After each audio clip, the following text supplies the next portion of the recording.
Hello study time ടിപ്സിൻ്റെ പുതിയൊരു വീഡിയോയിലേക്ക് എല്ലാവർക്കും സ്വാഗതം. മെഷർമെൻറ്റ് ആൻഡ് യൂണിറ്റ്സ് എന്ന് പറയുന്ന ചാപ്റ്ററാണ് എടുത്തുകൊണ്ടിരിക്കുന്നത്. അതിൻ്റെ പാർട്ട് 1 വീഡിയോ ഇട്ടിട്ടുണ്ട്. നമ്മൾ ഇന്ന് നോക്കാൻ പോകുന്നത് പാർട്ട് 2 ആണ്. കഴിഞ്ഞ ക്ലാസ്സിൽ നമ്മൾ ഡിറൈവ്ഡ് യൂണിറ്റ്സ് എന്താണെന്ന് പറഞ്ഞിട്ടാണ് നിർത്തിയത്. ഇനി നമുക്ക് അടുത്ത് നോക്കാനുള്ളത് rules for writing the units, അതായത് യൂണിറ്റുകൾ എഴുതുമ്പോൾ പാലിക്കേണ്ട നിയമങ്ങളെക്കുറിച്ചാണ് പറയുന്നത്. തന്നിരിക്കുന്ന ബോക്സിൽ 2 ഫിസിക്കൽ ക്വാണ്ടിറ്റീസിൻ്റെ യൂണിറ്റുകൾ കറക്റ്റായ വിധത്തിലാണ് എഴുതിയിരിക്കുന്നത്. അപ്പോൾ നമുക്കതൊന്ന് ചെക്ക് ചെയ്ത് നോക്കാം. ഇവിടെ ക്വാണ്ടിറ്റി തന്നിരിക്കുന്നത് mass of 1.5 litre of water. Unit എങ്ങനെ എഴുതേണ്ടത്? 1.5 kg അല്ലേ, 1.5 കിലോഗ്രാം അങ്ങനെ എഴുതണം. ഡെൻസിറ്റി ഓഫ് വാട്ടർ യൂണിറ്റ് എങ്ങനെ എഴുതും? 1000 കിലോഗ്രാം പെർ മീറ്റർ ക്യൂബ്. ഒന്നല്ലെങ്കിൽ ഷോർട്ടായിട്ട് കിലോഗ്രാം പെർ മീറ്റർ ക്യൂബ് എന്ന് എഴുതാം, അല്ലെങ്കിൽ 1000 കിലോഗ്രാം പെർ ക്യൂബിക് മീറ്റർ എന്ന് നമ്മൾ എഴുതണം. ഇവിടെ തന്നിരിക്കുന്ന ടേബിളിൽ യൂണിറ്റുകൾ എഴുതുമ്പോൾ എങ്ങനെയൊക്കെ നിങ്ങൾക്ക് തെറ്റ് പറ്റാം, ഇനി അഥവാ എങ്ങനെയൊക്കെയാണ് ശരിയാക്കി എഴുതേണ്ടത്, അതിനെക്കുറിച്ചൊക്കെയാണ് ഈ ഒരു ടേബിളിൽ പറഞ്ഞിരിക്കുന്നത്. അപ്പോൾ നമുക്കത് എങ്ങനെയാണ് എഴുതേണ്ടതെന്ന് നോക്കാം. ഫസ്റ്റ് നോക്കാം. യൂണിറ്റ് റിട്ടേൺ ഇൻകറക്റ്റ്ലി, തെറ്റായിട്ട് എഴുതിയിരിക്കുന്നതാണ് തന്നിരിക്കുന്നത്. ഇവിടെ 1000 കിലോഗ്രാം പെർ മീറ്റർ ക്യൂബ് എന്ന് തന്നിട്ടുണ്ട് അല്ലേ. ഇവിടെ കിലോഗ്രാം എന്ന് കൊടുത്തിരിക്കുന്നത് ക്യാപിറ്റൽ ലെറ്ററിലും മീറ്റർ ക്യൂബിലെ എം ക്യാപിറ്റൽ ലെറ്ററാണ് അല്ലേ. അതേപോലെ തന്നെ 1.5 kg എന്ന് പറയുന്നത് ക്യാപിറ്റൽ ലെറ്ററാണ് അല്ലേ. അപ്പോൾ അതെങ്ങനെയാണ് നമുക്ക് തിരുത്തേണ്ടത്? Use lower case of the English alphabet, അതായത് ഇംഗ്ലീഷ് അക്ഷരമാലയിലെ ചെറിയ അക്ഷരങ്ങൾ ഉപയോഗിക്കുകയാണ്. യൂണിറ്റുകൾ എഴുതുമ്പോൾ ഇംഗ്ലീഷ് അക്ഷരമാലയിലെ സ്മോൾ ആൽഫബറ്റ്സ് ആണ് ഇവിടെ ഉപയോഗിക്കേണ്ടത്. അതിന് താഴെയുള്ള നോക്കാം. 1000 kilograms per metre cube 1.5 kilograms അങ്ങനെ എഴുതിയിരിക്കുന്നത് അല്ലേ. അപ്പോൾ ഇവിടെ നമ്മൾ എങ്ങനെയാണ് കിലോഗ്രാമിനെ കിലോഗ്രാംസ് എഴുതാൻ പാടുണ്ടോ? എഴുതാൻ പാടില്ല. അപ്പോൾ എങ്ങനെ എഴുതേണ്ടത്? നമ്മൾ ഡോണ്ട് യൂസ് പ്ലൂറൽസ്, അതായത് കിലോഗ്രാംസ് എന്ന് പറയുന്നത് എഴുതാൻ പാടില്ല. അപ്പോൾ നമ്മൾ എങ്ങനെ എഴുതണം? 1000 കിലോഗ്രാം പെർ മീറ്റർ ക്യൂബ്, അതുപോലെ തന്നെ 1.5 കിലോഗ്രാം. മൂന്നാമത് നോക്കാം. 1000 kilogram per metre cube 1.5 kilogram. ഇവിടെ എന്താ തെറ്റ് വന്നിരിക്കുന്നത്? 1000 കഴിഞ്ഞിട്ട് സ്പേസ് ഇടാതെയാണ് കിലോഗ്രാം എഴുതിയിരിക്കുന്നത് അല്ലേ. അതുപോലെ തന്നെ 1.5 എന്ന് പറഞ്ഞ് എഴുതിയിട്ട് സ്പേസ് ഇടാതെ കിലോഗ്രാം എഴുതിയിരിക്കുന്നത്, അതായത് നമ്പറുകളോട് ചേർത്താണ് യൂണിറ്റ് ചെയ്തിരിക്കുന്നത്. പക്ഷെ അങ്ങനെ എഴുതാൻ പാടില്ല. അതായത് leave space between the number and the symbol. സിമ്പലിനും നമ്പറിനും ഇടയിൽ എന്ത് വേണം? ഒരു സ്പേസ് വേണം. മനസ്സിലായല്ലോ. അടുത്ത നാലാമത്തെ നോക്കാം. 1000 കിലോഗ്രാം പെർ m × m. ക്യൂബിനെ നമ്മൾ 3m ആയിട്ടാണ് എഴുതിയിരിക്കുന്നത്. അങ്ങനെ എഴുതാൻ പാടുണ്ടോ? അങ്ങനെ എഴുതാൻ പാടില്ല. കമ്പൈൻ ദ സെയിം യൂണിറ്റ്, ഒരേപോലുള്ള യൂണിറ്റുകളാണെന്നുണ്ടെങ്കിൽ അതിനെല്ലാം കൂട്ടിച്ചേർത്ത് എഴുതണം. അതായത് 3m എന്ന് പറഞ്ഞിട്ടുണ്ടെങ്കിൽ m³ എന്ന് എഴുതണം. 2m ആണെന്നുണ്ടെങ്കിലോ m² എന്ന് എഴുതണം. അങ്ങനെ എഴുതണം കേട്ടോ. അടുത്തത് നമുക്ക് നോക്കാം. 1000 കിലോഗ്രാം പെർ ക്യൂബിക് മീറ്റർ. അതിന് താഴെ കൊടുത്തിരിക്കുന്നതോ 1000 കിലോഗ്രാം പെർ മീറ്റർ ക്യൂബ് എന്ന് കൊടുത്തിട്ടുണ്ട് അല്ലേ. ഇവിടെ എങ്ങനെയാണ് തെറ്റ് വന്നിരിക്കുന്നത്? Do not mix a symbol of a unit with the name of the unit. അതായത് ഇവിടെ 1000 കിലോഗ്രാം എന്ന് എഴുതി, അത് ശരിയാണ്. പക്ഷേ അതിന് ശേഷം ക്യൂബിക് മീറ്ററിനെ m³ എന്ന് എഴുതുന്നതിന് പകരം അവിടെ എന്താ ക്യൂബിക് മീറ്റർ തന്നെ എഴുതി വെച്ചു അല്ലേ. അവിടെ ഷോർട്ടാക്കി എഴുതുന്നതിന് പകരം ലെറ്ററിൽ കൊണ്ട് എഴുതി വെച്ചു. എന്നാൽ കിലോഗ്രാം എന്ന് പറയുന്നത് എങ്ങനെയാണ്? ഷോർട്ടാക്കിയാണ് എഴുതിയിരിക്കുന്നത് അല്ലേ. അപ്പോൾ അങ്ങനെ ചെയ്യാൻ പാടില്ല. രണ്ടും ഷോർട്ടാക്കി എഴുതാണെന്നുണ്ടെങ്കിൽ അങ്ങനെ തന്നെ എഴുതണം. അല്ലാതെ ഒരെണ്ണം ഷോർട്ടും അതിലെ ഒരെണ്ണം ലെറ്ററും വെച്ച് എഴുതാനൊന്നും പാടില്ല. അപ്പോൾ യൂണിറ്റുകൾ എഴുതുമ്പോൾ ഒന്നല്ലെങ്കിൽ എല്ലാ യൂണിറ്റുകളും ഷോർട്ടാക്കി എഴുതാം, അതല്ലെങ്കിൽ എല്ലാ യൂണിറ്റുകളും ലെറ്റേഴ്സിൽ എഴുതാം. ഓക്കെ അല്ലേ. അടുത്ത് നോക്കാം. 1 കിലോഗ്രാം 500 ഗ്രാം. അങ്ങനെ എഴുതാൻ പാടുണ്ടോ? ഇല്ല. 1.5 കിലോഗ്രാം എന്ന് എഴുതാൻ പാടുള്ളൂ. അതായത് don't use different use of the same measurement. ഇവിടെ 1 എന്ന് പറയുന്നത് കിലോഗ്രാമിലും 500 എന്ന് പറയുന്നത് ഗ്രാമിലും എഴുതി അല്ലേ. അപ്പോൾ എന്താ ചെയ്യേണ്ടത്? അതിനെ സെയിം മെഷർമെൻ്റ് ആകുമ്പോൾ അതിനെ കൂട്ടിയിട്ട് എഴുതണം. അതായത് 1.5 കിലോഗ്രാം എന്ന് പറഞ്ഞ് എഴുതണം. അടുത്തത് 273 കെൽവിൻ 250 മീറ്റർ. അപ്പോൾ ഇവിടെ കൊടുത്തിരിക്കുന്നത് എന്താ? Use only lower case letters when writing the name of a unit instead of its symbol. ഇവിടെ യൂണിറ്റിൻ്റെ സിമ്പലിന് പകരം അതിൻ്റെ പേരാണ് എഴുതുന്നതെങ്കിൽ സ്മോൾ ലെറ്ററിൽ എഴുതണം എന്ന്. അപ്പോൾ അതെങ്ങനെയായിരിക്കും ശരിയാക്കി എഴുതണത്? അതായത് 273 കെൽവിൻ എഴുതുമ്പോൾ സ്മോൾ ലെറ്ററിൽ എഴുതാം. അതുപോലെ തന്നെ മീറ്റർ എന്ന് പറയുമ്പോഴും സ്മോൾ ലെറ്ററിൽ എഴുതാം. ഓക്കെ അല്ലേ. ഇത് ഇമ്പോർട്ടൻ്റ് ആണ്, എക്സാമിന് ചോദിക്കാറുണ്ട് കേട്ടോ. അപ്പോൾ അതെല്ലാം പഠിച്ചു വയ്ക്കണം. അതായത് എക്സാമിന് വരുന്നത് തെറ്റായ രീതിയിൽ തന്നിട്ട് അത് ശരിയാക്കി എഴുതാനായിരിക്കും നിങ്ങളടുത്ത് ചോദിക്കേണ്ടത് കേട്ടോ. അപ്പോൾ നിങ്ങൾ എല്ലാം പഠിച്ചു വയ്ക്കണം കേട്ടോ, എങ്ങനെയൊക്കെയാണ് എഴുതേണ്ടതെന്ന്. ഇതുമായി ബന്ധപ്പെട്ട് കുറച്ച് റൂൾസും കൂടിയുണ്ട്, അതും കൂടി ഒന്ന് നോക്കാം. ഇവിടെ ഫിസിക്കൽ ക്വാണ്ടിറ്റി ഫോഴ്സ് തന്നിട്ടുണ്ട്. അതിനെ കറക്റ്റായിട്ട് രേഖപ്പെടുത്തുന്ന മെത്തേഡ് എന്ന് പറഞ്ഞിട്ടുണ്ടെങ്കിൽ ക്യാപിറ്റൽ ലെറ്റർ എൻ ആണ്, സ്മോൾ ലെറ്റർ എൻ എഴുതാൻ പാടില്ല.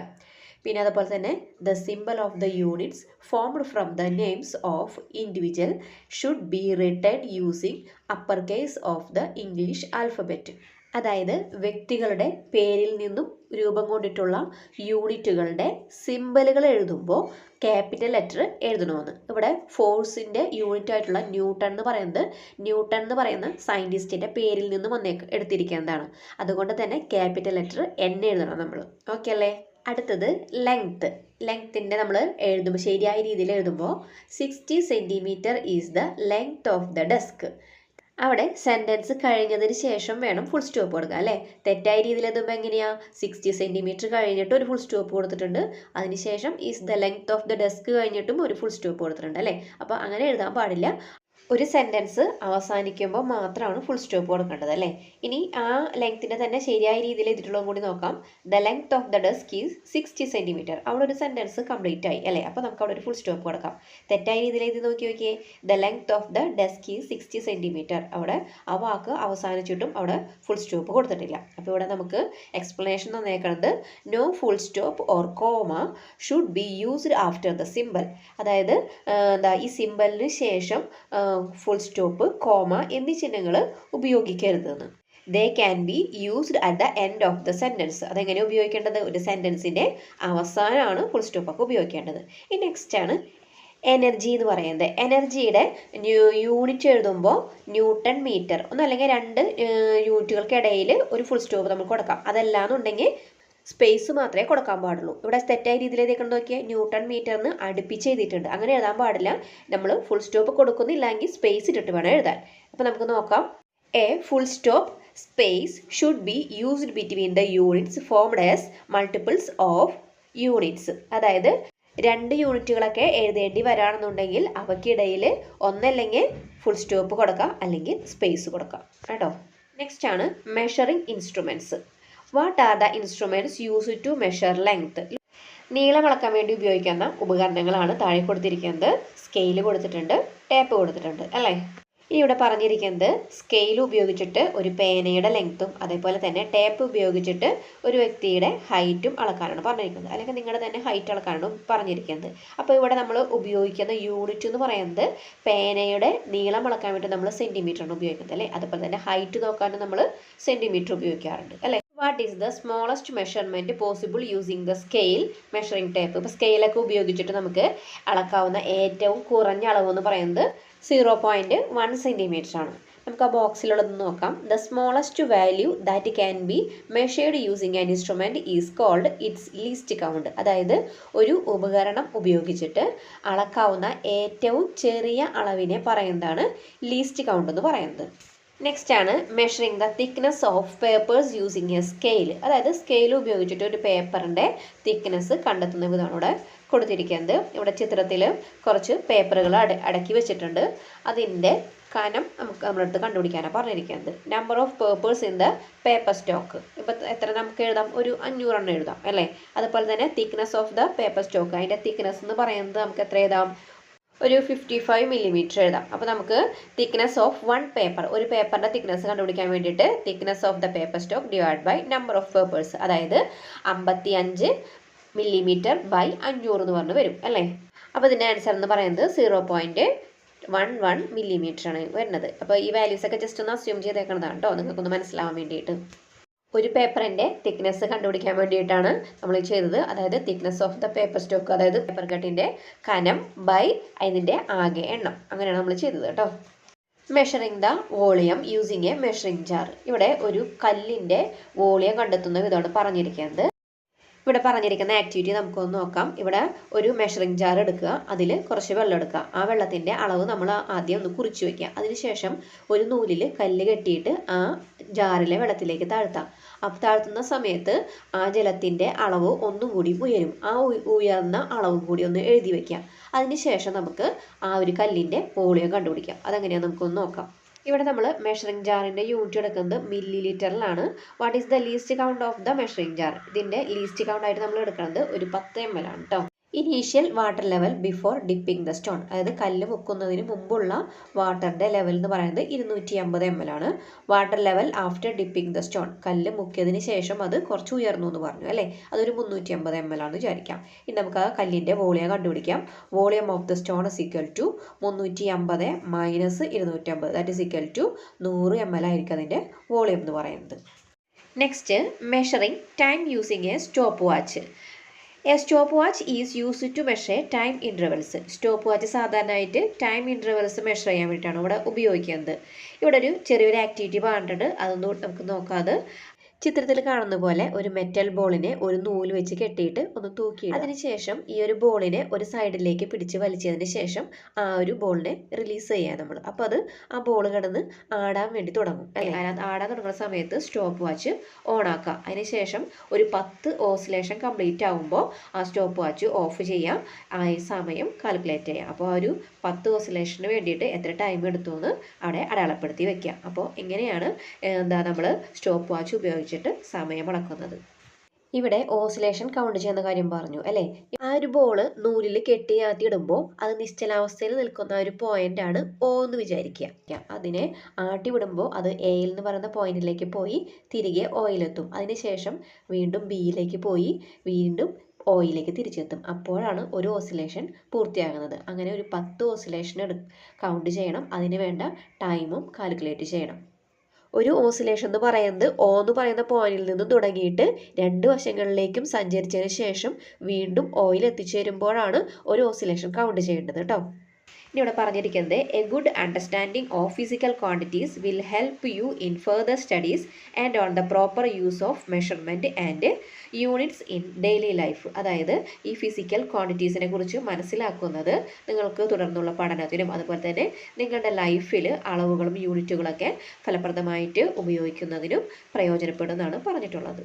അപ്പോൾ ഈ ഒരു ചാപ്റ്റർ ഇതോടുകൂടിയോടെ അവസാനിക്കുകയാണ്. അപ്പോൾ നിങ്ങൾക്ക് ഈ പറഞ്ഞതെല്ലാം മനസ്സിലായിട്ടുണ്ടാവും എന്ന് വിചാരിക്കണം. ഇനി നമുക്കിതിൻ്റെ ലെറ്റസ് ആസസും കൂടി ഒന്ന് ചെയ്യാം. ഫസ്റ്റ് ക്വസ്റ്റ്യൻ നോക്കാം. Identify the odd one out in each group and explain common features of the others. അപ്പോൾ നമുക്കിവിടെ പറഞ്ഞിരിക്കുന്നത് കൂട്ടത്തിൽ പെടാത്തത് കണ്ടെത്തിയിട്ട് മറ്റുള്ളവയുടെ കോമൺ ഫീച്ചേഴ്സ്, പൊതുവായിട്ടുള്ള സവിശേഷതകൾ എന്താണെന്നാണ് ചോദിച്ചിട്ടുള്ളത്. അപ്പോൾ ഫസ്റ്റ് പേർ നമുക്ക് നോക്കാം. A kilogram, B kilometre, C second, D mole. അപ്പോൾ ഇതിൽ കൂട്ടത്തിൽപ്പെടാത്ത ഏതായിരിക്കും? കിലോമീറ്റർ ആണ് ഇതിൽ കൂട്ടത്തിൽപ്പെടാത്തത്. കിലോമീറ്റർ എന്ന് പറയുന്നത് ലെങ്ത്തിൻ്റെ ഒരു ബിഗർ യൂണിറ്റ് ആണ് അല്ലേ. ബാക്കിയുള്ളതെല്ലാം SI യൂണിറ്റുകളാണ്. അപ്പോൾ നമുക്ക് എഴുതാം others are SI units. Kilometre is the bigger unit of length. രണ്ടാമത്തെ പേര് നോക്കാം. Time, area, mass, electric current. ഇതിലേതായിരിക്കും ഇതിൻ്റെ ആൻസർ വരുന്നത്? ഏരിയ ആണ് ഇതിൽ കൂട്ടത്തിൽപ്പെടാത്തത് അല്ലേ. അതിൻ്റെ കോമൺ ഫീച്ചർ എഴുതാം. It is derived unit, others are basic units.